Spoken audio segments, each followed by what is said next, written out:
In a courtroom that was supposed to represent the impartial application of justice, something deeply unsettling unfolded. The atmosphere was already tense, thick with the anticipation that something wasn't right. The air didn't feel like one of fair deliberation, but rather a stage set for humiliation. What was supposed to be a routine appearance quickly spiraled into a calculated display of raw, unchecked authority. The man behind the bench, robed in black and cloaked in power, used his position not to dispense justice, but to assert dominance in the most disturbing fashion. It began with subtle sneers and smug glances, as though the outcome had already been written. The proceedings weren't just legal formalities, they had the cadence and tone of a staged performance. And the role of villain, it seemed, had already been assigned. It was clear from the outset that personal bias was infecting what should have been a neutral environment. Every word, every gesture was laced with disdain. The tone was not one of curiosity or respect for the facts. It was condescending, smug, and thinly veiled contempt disguised as courtroom procedure. This wasn't justice, it was theater, a production designed to break someone down in front of the public, to reduce credibility by slinging insults that had no place in a court of law. The delivery was deliberate, calculated for maximum psychological impact. It wasn't about upholding the law, it was about bending it to serve an agenda. The gavel didn't just strike wood, it struck the very foundation of fair process. Respect. For service, for integrity, for everything that should matter in such a setting was completely absent. Instead of focusing on the case, the attacks were personal. They were framed as judicial observations, but functioned as barbed insults. The courtroom became a place of targeted shaming rather than legal deliberation. It was less about facts and more about spectacle, an effort to undermine and belittle someone who dared to stand against the prevailing narrative. It became a moment of symbolic retaliation, a warning shot to anyone who would challenge the system from the inside. This wasn't just one man's ego bleeding into a legal matter, this was part of a much larger playbook. We've seen this pattern before. The abuse of institutional power isn't accidental. It's strategic. It's designed to demoralize, to paint dissenters as extremists, and to use the very structure of governance to crush opposition.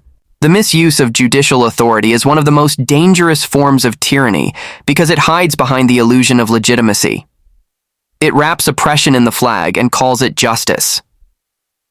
What made this even more disturbing was how open it was. There wasn't even an attempt to hide the disdain, no effort to preserve the illusion of fairness. That's what made it so chilling.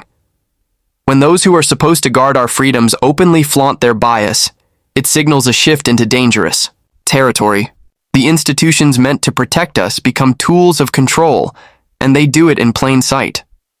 The chilling effect this has can't be overstated. If a person with a proven record of service and dedication to public safety can be dragged through the mud in such a flagrant way, then what hope is there for the average citizen? This wasn't just an attack on one individual. It was a message, loud and clear, that anyone who steps out of line, anyone who challenges the dominant narrative, will be publicly humiliated and punished. That's the real danger. The message goes far beyond the courtroom. It travels through media, through political discourse, through every institution where power is supposed to be checked and balanced. It tells the people watching, sit down, shut up, or suffer. The courtroom, instead of being a place where justice is blind, becomes a theater of intimidation, where the outcome is determined not by evidence, but by ideology. In moments like these, what we're witnessing isn't the failure of one individual to act ethically. It's the collapse of institutional integrity. It's the realization that even the most sacred parts of our civic structure can be corrupted when left unchecked. This wasn't about law. It was about power. It was about control. And it was about making an example out of someone to discourage others from ever daring to stand their ground. It began as a deliberate provocation, cloaked in the pretense of authority and wrapped in the cold formalities of a courtroom. What should have been a space for impartial discourse and the weighing of legal matters turned quickly into something far more sinister. It wasn't enough to challenge a man's arguments or question his positions. This was about silencing him entirely. The insults had barely settled in the air before the next move was made, a swift escalation that turned character assassination into literal restraint. There was no attempt at subtlety. The moment was orchestrated to send a clear message. Those who speak out, who challenge, who do not bow to the prevailing orthodoxy, will be made to pay. This wasn't about justice being served. It was about retribution. It was about using the full weight of institutional power not to uphold the law, but to weaponize it. The sequence was almost theatrical in its pacing. One moment filled with public denigration, the next with an act of force designed to strip away dignity and voice. This is the anatomy of a system that no longer tolerates dissent. The process no longer begins with dialogue or disagreement. It begins with labeling, with turning individuals into threats. Once that label is applied, anything becomes justifiable. Even arrest, even detainment, even public humiliation, all without clear rationale or legitimate cause. It's a tactic as old as tyranny itself. Criminalize disagreement, redefine resistance as danger, and use the machinery of law not as a shield but as a sword. The speed with which this occurred says everything. It was not a matter of careful review or evidence-based decision-making. It was a snap judgment, as if waiting in the wings for the right moment to spring. The wheels of bureaucracy typically turn slowly, but in cases like this, they move with alarming efficiency, proof that this wasn't spontaneous. This was planned, calculated, meant to create fear, not just for one person, but for everyone watching. People often believe that systems fail because of incompetence, but this wasn't a failure. This was intentional. A system can function perfectly while doing something deeply immoral if it has been designed or hijacked to do so. Here, the gears turned not toward justice, but toward control. And control was asserted with brutal clarity. The transformation from speaker to suspect was almost instantaneous. One moment exercising constitutional rights, the next treated like a criminal. It's this transformation that reveals so much about where things stand. When speaking out is enough to provoke arrest, then we are no longer talking about a nation of laws. We are talking about a regime of compliance. The legal system ceases to be neutral and becomes a tool of coercion. The court becomes a stage not for justice, but for obedience, and obedience is demanded through fear. The tactic is effective, not because it's right, but because it's loud. It echoes far beyond the walls of any courtroom. It reaches every viewer, every listener, every citizen who may be thinking of stepping forward. The message is clear. If you go against the grain, we will find a way to shut you down. Not through debate, but through force. Not through reason, but through punishment. This moment, like many before it, will be remembered not for its legality, but for its implications. When power feels threatened, it doesn't argue. It acts. It reaches for the most extreme measures and disguises them as routine. It calls silencing order. It calls intimidation procedure. And it wraps authoritarian behavior in the comfort of institutional process. This is not just about one courtroom or one case. It reflects a broader trend, a shift in how power is used and against whom. When lawful voices are branded as dangerous, when integrity is met with shackles, the system is no longer functioning to protect the people. It is functioning to protect itself. The consequences go beyond the person targeted. Families watch, colleagues watch, millions of Americans watch. And many choose silence, not because they agree, but because they're afraid. That fear is the intended outcome. When the arrest follows the insult, it tells the world, you are not safe if you stand out. You are not safe if you speak boldly. You are not safe if your truth isn't their truth. And that is how silence is manufactured. Not through debate lost, but through rights denied. Not by persuasion, but by power misused. The moment becomes a symbol, not of justice, but of how quickly justice can be bent to serve those who fear the truth. What unfolded in that courtroom wasn't just an isolated incident. It was a microcosm of a much larger pattern. A symbol of a nation increasingly turned upside down, where principles once considered sacred are now casually disregarded. Those who have committed themselves to upholding the law, defending national integrity, and standing on the front lines of crisis are now treated like villains, while individuals who've broken the law, undermined order, or endangered communities are given a pass, celebrated, or even elevated. It's a complete inversion of justice, one that threatens the very foundation of a free society. What should have been a space for truth and accountability morphed into a twisted reality where dedication to law and country is met not with gratitude, but with hostility. The message is no longer subtle. It is loud, aggressive, and calculated. The new regime of power doesn't want service, loyalty, or backbone. It demands silence, submission, and obedience to the narrative it controls. Those who refuse to play along find themselves cast as threats to the very system they've spent their lives defending. The implications are staggering. The courtroom is supposed to be the last refuge of fairness, a place where facts matter, more than ideology, where the law is blind to politics and focused solely on truth. But when even that space becomes tainted by agendas, when it becomes a tool not of balance but of vengeance, it signals that something far more dangerous is at play. Institutions meant to preserve democracy are being hollowed out and used as instruments of ideological enforcement. The treatment of those who dare to confront the prevailing orthodoxy is especially telling. They are not simply disagreed with, they are vilified.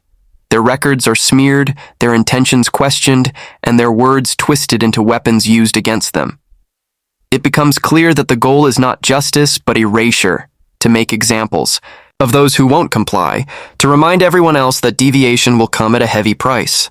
This is no longer the justice system working as intended.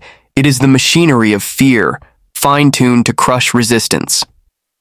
Meanwhile, the standards for others couldn't be more different. Individuals who have openly defied laws, put others in harm's way, or stirred division are often given platforms, praise, and protection. Their transgressions are minimized, their actions excused, their motives glorified. In this inverted reality, consequences are selective, reserved only for those who stand in opposition to the dominant agenda. It becomes clear that punishment isn't about the act, it's about the allegiance. Loyalty buys forgiveness, dissent earns retribution. This double standard chips away at the public's faith in fairness. When laws are enforced unevenly, when justice is administered not by principle but by politics, people begin to lose trust, not just in those holding power, but in the very concept of law and order. And that loss of faith is dangerous. It erodes unity, it stokes resentment, and it encourages people to retreat into silence rather than risk becoming the next target. That silence, in turn, allows the inversion to deepen, unchecked.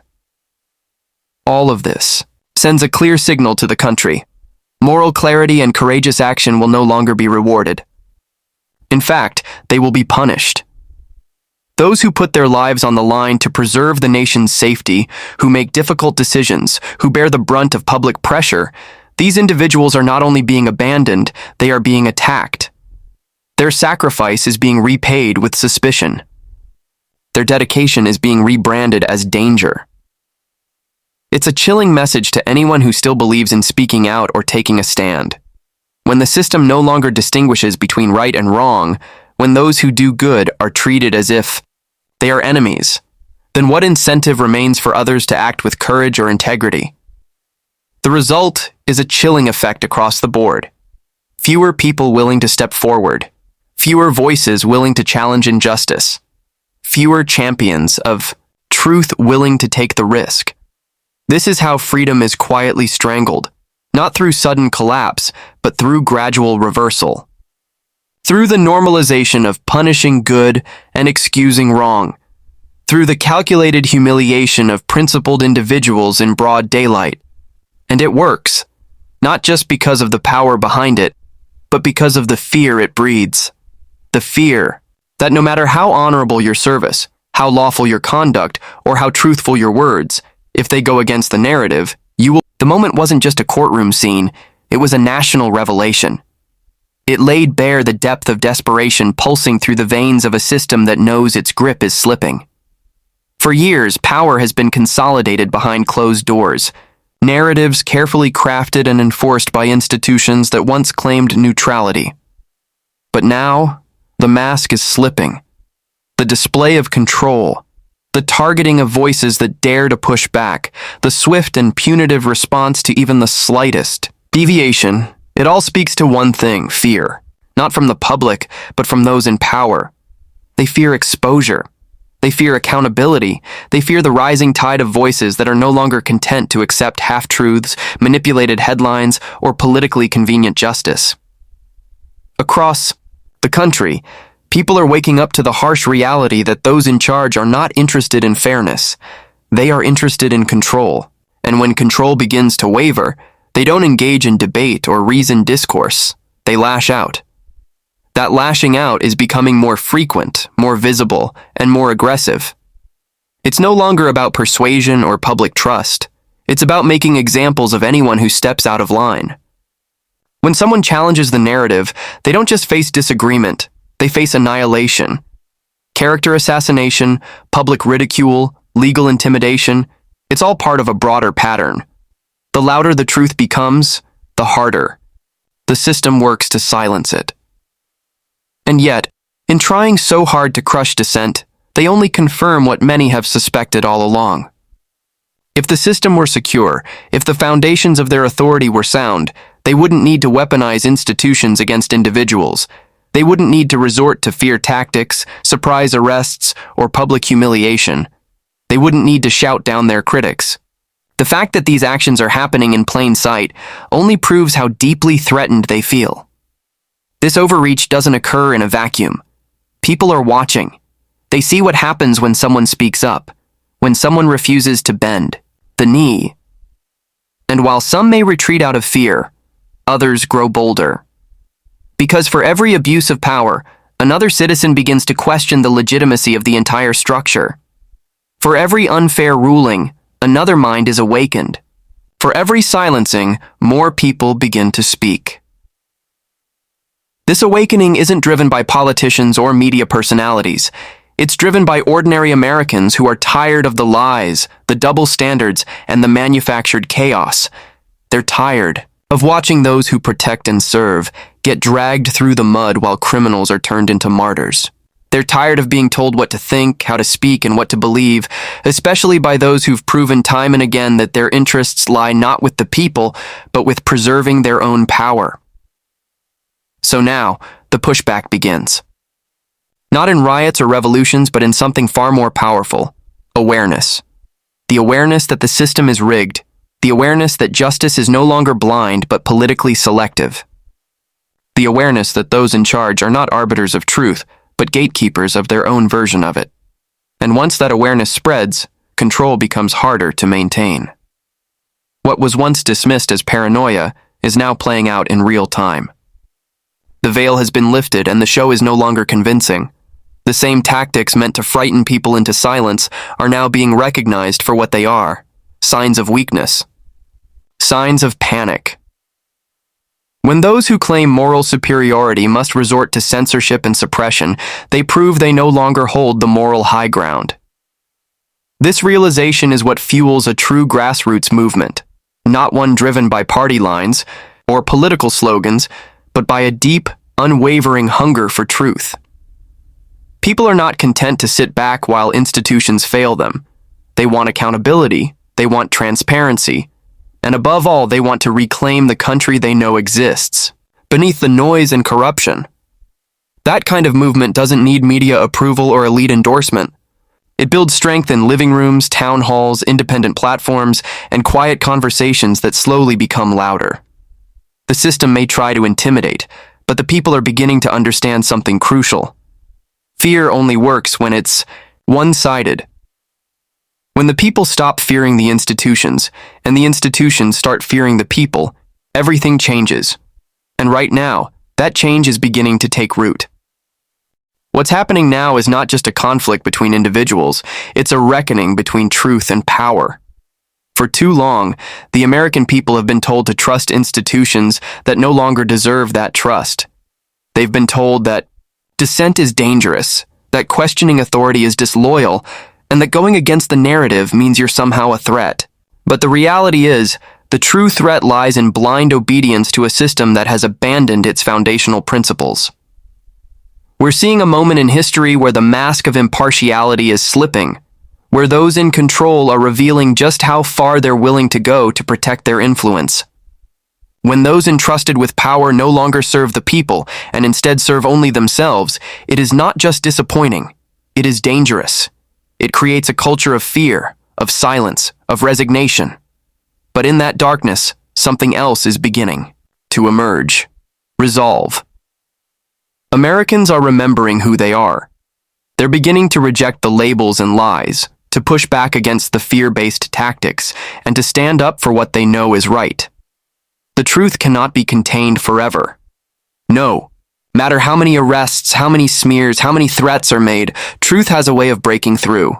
And when it does, it shatters the illusion that the powerful are invincible. The real strength of this country has never come from judges, politicians, or media conglomerates. It has always come from the people, ordinary men and women who refuse to be intimidated, who hold the line when others back down, who speak when others are silent. And now, more than ever, that strength is needed, because the stakes have never been higher. What we're witnessing isn't just injustice, it's a test. A test of how much the people will endure before they say, enough. A test of whether those who know the truth will find the courage to speak it. A test of whether integrity still matters in a world where convenience and conformity are rewarded. This moment may feel dark, but it is also filled with possibility. Because every time the system overreaches, it awakens more people. Every time it punishes the brave, it inspires others to rise. And every time it tries to silence the truth, it spreads louder than before. That's the power of conviction. That's the power of a free people who remember their voice. So let them mock, let them intimidate, let them try to control the narrative. It won't work. The tide is turning, the people are watching, and the truth, no matter how hard they try to bury it, is coming.